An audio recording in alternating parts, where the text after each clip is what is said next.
Heavenly Stories.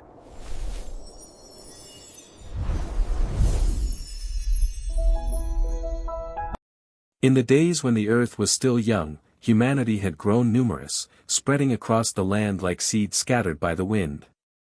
But with their numbers came corruption, a darkness that seeped into their hearts. Men and women turned from righteousness, their thoughts consumed by selfishness, violence, and pride. The earth, once a garden of promise, became a place of strife, where kindness was forgotten, and wickedness flourished. God, looking down from heaven, saw the evil that had taken root. His heart grieved, for the creation he had called good was now stained beyond recognition. Every intention of the human heart was bent toward evil, and the world groaned under the weight of sin. Among this sea of corruption stood one man, Noah, a descendant of Seth, who walked a different path. Noah was righteous, blameless in his generation, a man who sought God's will in a world that had forgotten him. He lived simply, tending his fields and raising his 3 sons, Shem, Ham, and Japheth, with his wife, teaching them to honor the Creator. Noah's life was a quiet testimony, a flicker of light in a darkening world. God took notice of Noah, seeing in him a heart that remained faithful, a soul unswayed by the wickedness around him. One day, as the sun dipped below the horizon and the stars began to pierce the sky, God spoke to Noah. His voice was clear, carrying the weight of divine authority, yet tempered with a sorrow that echoed his grief. "The earth is filled with violence," God declared. "I have seen the corruption of humanity, and I will put an end to it. I will destroy the wicked from the face of the earth, along with all living creatures, for their ways have brought ruin." Noah listened, his heart heavy but steady, trusting in the justice of God's words. Then came the command that would change his life forever: "Make yourself an ark of gopher wood. Make rooms in it, and cover it inside and out with pitch. This is how you shall build it: the ark shall be 300 cubits long, 50 cubits wide, and 30 cubits high. Make a roof for the ark, and put a door in its side, with lower, middle, and upper decks." Noah stood in awe, the magnitude of the task settling over him like a mantle. The ark's dimensions were staggering, a vessel unlike anything the world had seen. Gopher wood, strong and resilient, would form its frame, and pitch would seal it against the coming deluge. God continued, revealing his plan: "I will bring a flood of waters upon the earth to destroy all flesh under heaven, in which is the breath of life. But with you, Noah, I will establish my covenant. You shall enter the ark, you, your sons, your wife, and your sons' wives with you." God's promise was a lifeline, a vow of salvation amid judgment. Then came the instruction that stirred Noah's wonder: "Of every living thing, of all flesh, you shall bring 2 of every kind into the ark, to keep them alive with you, they shall be male and female. Of the birds according to their kinds, of the animals according to their kinds, and of every creeping thing of the ground, 2 of every kind shall come to you to keep them alive." Noah marveled at the scope of this command. Creatures of every sort, winged, hoofed, and crawling, would find refuge in the ark. God also instructed him to gather food, provisions for his family and the animals, enough to sustain them through the days ahead. Noah bowed his head, accepting the divine charge without question. He knew the task would demand years of labor, faith, and perseverance. The world around him continued its descent into chaos, oblivious to the judgment looming on the horizon. Neighbors mocked, their laughter sharp and dismissive, as Noah began to gather materials. The sound of axes and hammers would soon echo through the valley, a testament to his obedience. Noah's faith was unshaken, rooted in his trust in God's word. He did not argue or doubt but set his hands to the work, his heart fixed on the promise of salvation. As Noah began to plan, he envisioned the ark rising from the earth, a massive wooden refuge against the coming flood. His sons joined him, their young hands learning the craft of woodworking under their father's guidance. The sun rose and set, days turning to weeks, then years, as the ark took shape. The world watched, some with curiosity, others with scorn, but Noah pressed on. He was a man set apart, chosen by God to preserve life in a world destined for destruction. The task was daunting, but Noah's faith was stronger, a beacon in a world that had lost its way. The sun rose over the rolling hills, casting golden light on the land where Noah toiled. The command from God echoed in his mind, a divine blueprint etched into his heart, an ark, vast and sturdy, to stand against the floodwaters that would soon sweep the earth. Noah, now well into his years, stood resolute, his weathered hands gripping an axe as he surveyed the gopher wood he had gathered.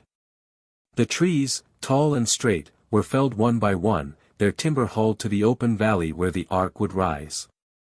The task was monumental, a labor that would test the limits of human endurance, but Noah's faith was unwavering. He trusted God's promise, even as the world around him scoffed. Noah's sons, Shem, Ham, and Japheth, worked alongside him, their youthful strength a blessing in the grueling work. The family labored as one, cutting planks, shaping beams, and hammering joints with precision. The ark began to take form, its massive frame stretching across the landscape like a silent prophecy. 300 cubits long, 50 cubits wide, and 30 cubits high, its scale was unlike anything the earth had seen. The wood was sealed with pitch, a sticky, tar-like substance that coated the ark inside and out, ensuring it would withstand the coming deluge. Rooms were carved within its structure, compartments for creatures and provisions, while a single door and a window near the roof promised light and access. Years passed, the ark growing plank by plank, as Noah's family poured their sweat into the task. The rhythmic thud of hammers and the creak of wood filled the air, a stark contrast to the chaos beyond their valley. The world had not changed, if anything, its wickedness had deepened. Men and women lived for pleasure, their hearts hardened to the whispers of righteousness.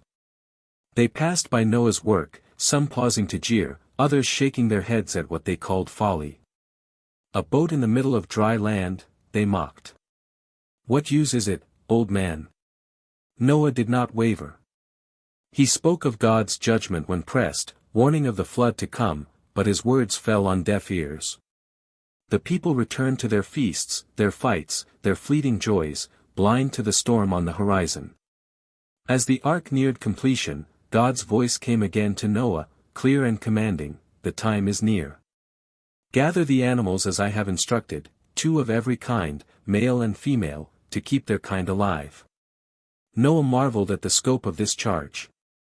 The earth teemed with life, birds that soared, beasts that roamed, and creatures that crept along the ground. How could they all come to him?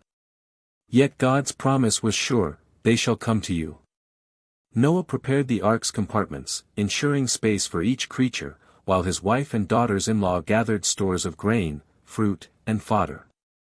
Sacks of provisions were stacked high, enough to sustain both man and beast through the days ahead. Then, one morning, as the sun crested the hills, a strange sound reached Noah's ears, a distant rustling, a chorus of calls and cries. He stepped outside the ark and saw a sight that took his breath away. From every direction, animals approached. Lions padded softly, their manes catching the light. Deer bounded gracefully, their eyes alert. Birds of every color filled the sky, their wings a blur of motion, while snakes and lizards slithered across the earth. Elephants lumbered in pairs, their trunks swaying, and giraffes towered above the throng, their long necks swaying gently. It was no chaos but an ordered procession, as if guided by an unseen hand. Noah stood in awe, his heart swelling with gratitude. God had fulfilled his word, the creatures had come. Noah and his sons directed the animals into the ark, guiding them to their places. The air was thick with the scent of fur, feathers, and earth, yet there was no strife among the creatures. Predators walked beside prey, their instincts subdued by divine will. Noah's family worked tirelessly, ensuring each pair was settled, their needs met. The ark, once a skeleton of wood, now pulsed with life, a floating sanctuary for God's creation. As the last of the animals entered, Noah looked out over the land. The world carried on, heedless of the ark's completion, unaware that time was running out. Noah's heart was heavy, yet he clung to God's covenant, trusting that salvation awaited within the ark's walls. The ark stood complete, a towering monument of wood and pitch, its vast form casting long shadows across the valley. Inside, the air hummed with the sounds of life, soft bleats, low growls, and the flutter of wings as the animals settled into their places. Noah, now advanced in years, stood at the ark's doorway, his eyes scanning the horizon. The world beyond was unchanged, its people lost in their revelry, blind to the judgment drawing near. The sky was clear, the sun warm, but Noah felt a stirring in his spirit. God's voice had been silent since the animals arrived, yet Noah knew the time was close. He trusted the covenant, the promise that he and his family would be spared. God's word came again, resounding with finality, "Go into the ark, you and all your household, for I have seen that you are righteous before me in this generation.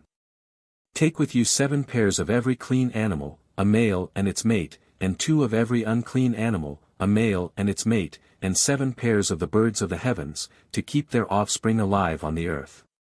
For in 7 days, I will send rain on the earth for 40 days and 40 nights, and I will blot out every living thing from the face of the ground." Noah listened, his heart steady but solemn. 7 days, a final grace before the deluge. He called his family together, his wife, whose quiet strength had sustained them through years of labor, his sons, Shem, Ham, and Japheth, now men of resolve, and their wives, steadfast in their support. The family moved with purpose, gathering the last of their provisions. Sacks of grain, dried fruits, and jars of water were carried into the ark, stored alongside the fodder for the animals. Noah ensured the clean animals, those fit for sacrifice, were brought in greater numbers, as God had commanded. The ark's interior was a marvel of order, its compartments filled with creatures great and small, each pair nestled in its place. The scent of pitch mingled with the earthy musk of the animals, and the wooden walls creaked softly under their weight. Noah's family checked every detail, securing ropes, inspecting stalls, and ensuring the ark was ready for the journey ahead. On the 7th day, as the first light of dawn broke, Noah stood at the ark's door one last time. The world was quiet, its people still oblivious, their laughter echoing faintly from distant villages. Noah's heart ached for them, yet he knew God's judgment was just. He had preached righteousness for years, warning of the flood, but none had listened. Now, the time for warnings was over. Noah led his family into the ark, his wife at his side, his sons and their wives following. As they crossed the threshold, a heavy silence fell. Then, with a sound like the closing of heaven's gate, the Lord himself shut the door. The massive wooden panel sealed shut, its echo reverberating through the ark. Noah and his family were enclosed, safe within God's provision. Outside, the sky darkened. Clouds gathered, thick and ominous, rolling across the heavens like a gathering storm. The first drops fell, tentative at first, then heavier, a relentless drumbeat against the earth. The rain came in sheets, pouring from the sky as if the windows of heaven had been flung wide. From within the ark, Noah and his family heard the roar of the waters, a sound both terrifying and awe-inspiring. The ground trembled as the fountains of the deep burst forth, great torrents erupting from the earth's depths. Rivers swelled, valleys filled, and the world was consumed by water. The ark, once mocked as a fool's errand, began to shift, lifted by the rising flood. Noah stood on the upper deck, his hand resting on the wooden rail. The ark rocked gently, borne up by the waters that destroyed all else. He felt the weight of God's judgment and the mercy of his salvation. His family gathered around him, their faces reflecting trust and resolve. The animals, too, were calm, their instincts stilled by divine care. Outside, the world was undone, its wickedness washed away.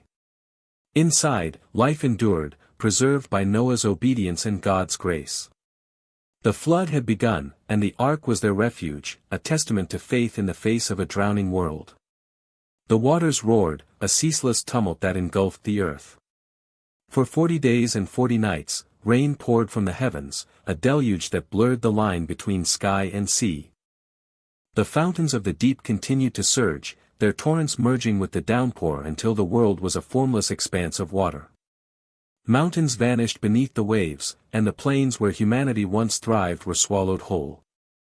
The ark, a lone vessel in this watery chaos, floated high above the submerged earth, carried by the currents of God's judgment.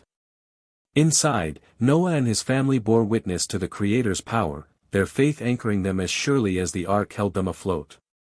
Life within the ark was a world unto itself. The wooden walls, sealed with pitch, groaned softly as the vessel rocked on the waves.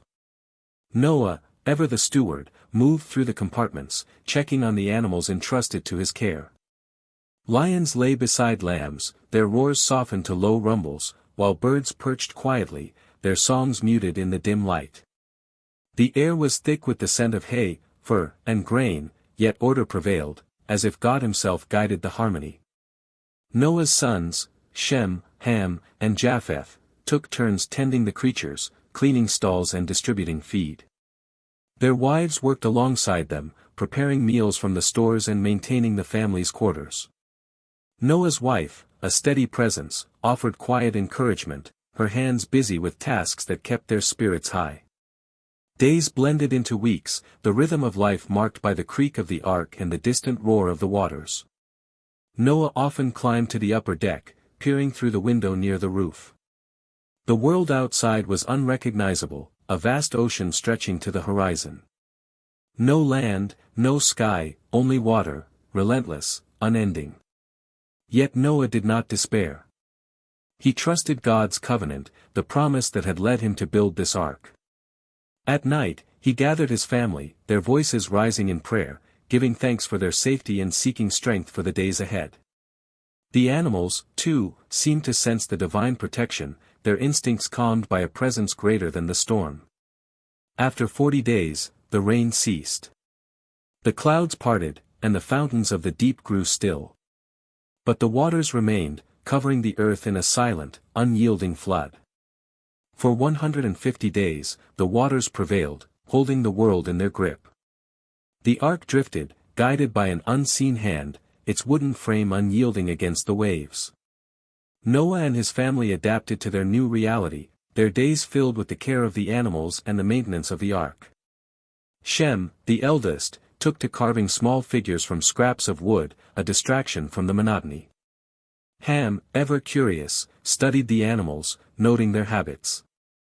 Japheth, practical and strong, repaired minor leaks, ensuring the ark's integrity. Their wives wove stories and songs, keeping hope alive in the confined space. Then, a subtle change came. Noah noticed the ark's motion slow, as if the waters were growing weary. He sent out a raven from the window, watching as it flew into the gray expanse. The bird did not return, its wings carrying it over the endless sea. Days later, Noah released a dove, its white feathers a flicker of hope against the somber sky. The dove returned, finding no place to rest. Noah stretched out his hand, gently taking the bird back into the ark. He waited 7 days, then sent the dove again. This time, it returned with an olive leaf, freshly plucked, its green a sign of life stirring beneath the waters. Noah's heart lifted, a quiet joy spreading through the family. The waters were receding, the earth was awakening. Noah waited another 7 days, then sent the dove once more. It did not return, a silent promise that dry land was near. The family gathered, their eyes bright with anticipation. The flood had reshaped the world, washing away its wickedness, but the ark had endured. Noah stood at the window, the olive leaf in his hand, a symbol of God's mercy. The waters were retreating, and with them, the promise of a new beginning glimmered on the horizon. The waters receded slowly, like a tide retreating from a shore long submerged. The ark, once adrift on an endless sea, now felt the gentle nudge of solid ground. Noah stood at the window, his eyes scanning the horizon for signs of the earth's return. The air was lighter, the oppressive weight of the flood lifting as glimpses of mountain peaks pierced the retreating waves. On the 7th month, in the 601st year of Noah's life, the ark came to rest on the mountains of Ararat. Its wooden frame settled with a soft groan, anchored at last after months of drifting. Noah and his family felt the stillness, a quiet that spoke of hope reborn. For weeks, they waited, the earth drying beneath the sun's renewed warmth. Noah sent out a dove once more, its wings catching the light as it soared over the landscape. When it did not return, Noah knew the time was near. He removed the covering of the ark, peering out at a world transformed. The waters had vanished, leaving a landscape of rugged peaks and muddy plains, a canvas washed clean by God's hand. The earth was silent, its former clamor of wickedness gone, replaced by the promise of a fresh start. Noah waited, trusting God's timing, until the first day of the 10th month, when the tops of the mountains were fully visible. Then God spoke, his voice resonant with authority and grace, "Go out from the ark, you and your wife, and your sons' wives with you. Bring out every living thing that is with you, birds, animals, and every creeping thing, so they may multiply and fill the earth." Noah obeyed, his heart swelling with gratitude. The great door of the ark was opened, its hinges creaking as sunlight flooded the interior. Noah stepped onto the dry ground, his feet sinking into the soft earth, the first human to walk the renewed world. His wife followed, then his sons, Shem, Ham, and Japheth, and their wives, their faces alight with awe. The animals emerged in a procession, hooves and paws stirring the dust, wings beating as birds took to the sky. The earth pulsed with life once more. Noah looked upon the cleansed world, his heart moved to worship. He built an altar, the first of its kind in this new era, piling stones with care. From the clean animals, those set apart by God's command, he offered sacrifices. The smoke rose, a sweet aroma to the Lord, carrying Noah's gratitude and reverence. It was a moment of communion, a bridge between man and Creator, sealed by faith. God received the offering, and his heart was moved. He spoke a promise that would echo through generations: "I will never again curse the ground because of man, nor will I destroy every living creature as I have done. While the earth remains, seedtime and harvest, cold and heat, summer and winter, day and night, shall not cease." The words were a covenant, a vow of mercy to a world reborn. God blessed Noah and his sons, saying, "Be fruitful and multiply, and fill the earth." He granted them dominion over creation, as he had to Adam, but with a new understanding of life's fragility. Then, as the heavens stretched clear above, God set a sign in the sky, a bow of radiant colors, arcing from horizon to horizon. "This is the sign of the covenant I make between me and you and every living creature," God declared. "When I bring clouds over the earth and the bow is seen, I will remember my covenant. The waters shall never again become a flood to destroy all flesh." The rainbow shimmered, its hues a testament to God's faithfulness, a reminder that judgment would not have the final word. Noah stood with his family, their eyes fixed on the vibrant ark.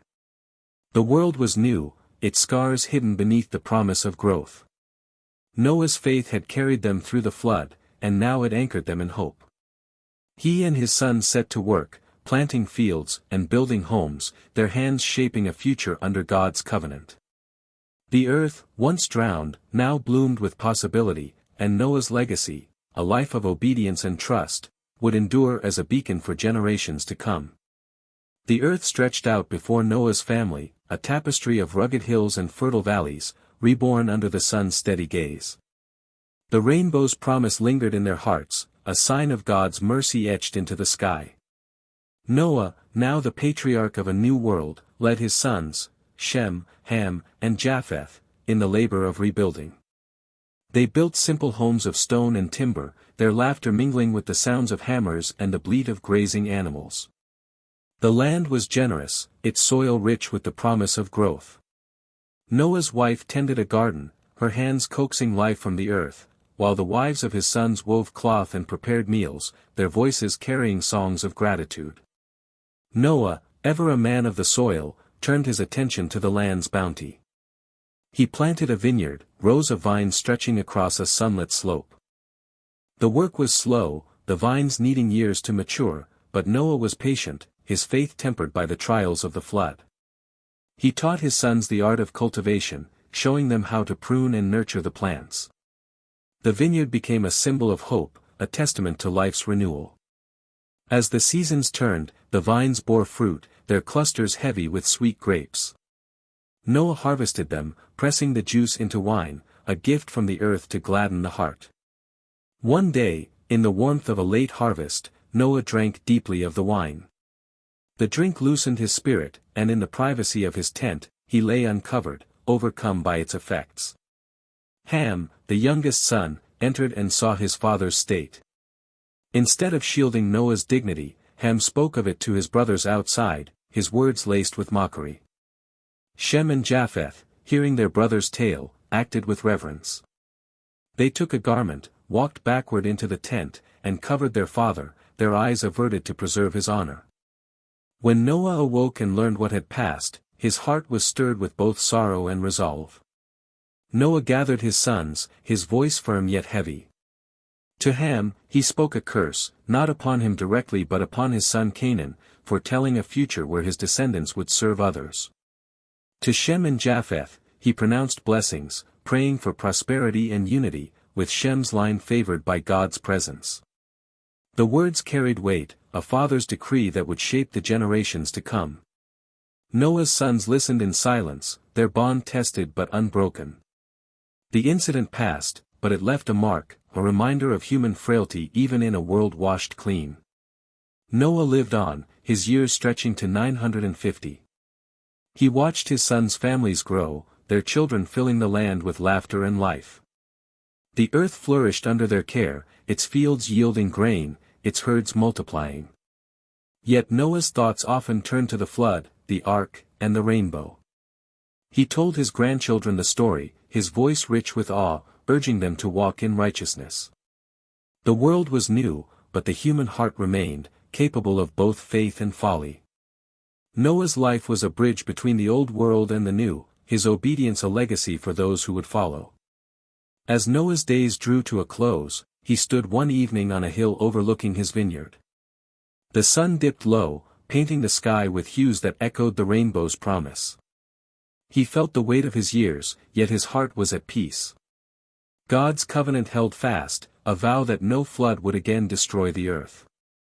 Noah closed his eyes, the breeze carrying the scent of earth and vine, and gave thanks.